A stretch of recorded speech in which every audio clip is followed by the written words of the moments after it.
I want to address something Megyn Kelly was talking about on her show today and in previous comments when she had Charlie Kirk on about her discussion about Israel and Charlie Kirk's discussion about Israel and why some people were troubled about the nature of the conversation in the past few months.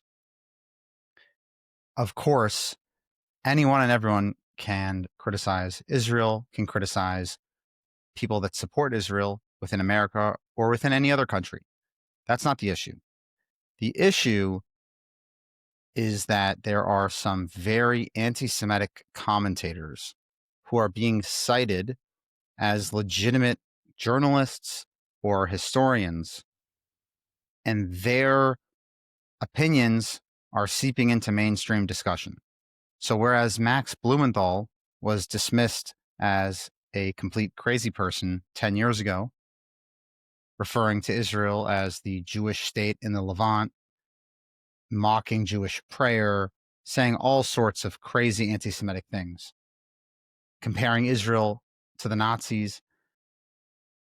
Now, as we saw with Candace Owens, and then even when Megyn Kelly was talking about the report on her show, she said journalist Max Blumenthal. And she took issue with the fact that Max Blumenthal said that she was anti-Zionist when she says she is a Zionist. But the fact that someone like Max Blumenthal is even being taken seriously as a source is really what's most troubling. That's the same reason why people were so upset when Tucker Carlson kept speaking at Turning Point USA events and is on Megyn's show. This isn't to say he shouldn't have a voice. Of course he can have a voice. The question is, what do you do when people start introducing blood libels and things that are demonstrably false in the interest of either being controversial or having a discussion, just asking questions? Darryl Cooper is not a serious historian. Right when Israel first attacked Iran, he said that the United States should commence airstrikes in Tel Aviv. Okay, you're having people that are really moving the boundary of what is, I don't even want to say legitimate, but just these aren't factually based positions. And you're having a discussion based on these ideas. And to many, that's troublesome. This is not to say that you cannot have a conversation about the direction of the war or whether or not Benjamin Netanyahu is doing a good job as prime minister. But there's a very different understanding of the problem when you're discussing whether or not Israel is a Nazi state or whether or not you think Israel should go into Gaza City. There's a very big difference. And that's a concern that gets people, quite honestly, frightened that that is entering the mainstream discourse.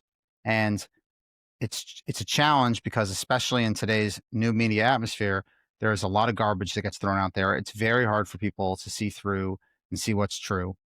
And that's the heart of the issue. The issue is not criticism of Israel, nor is it criticism of Israel's policies, but it's when fringe lunatic commentators all of a sudden become mainstream and their reporting is taken seriously.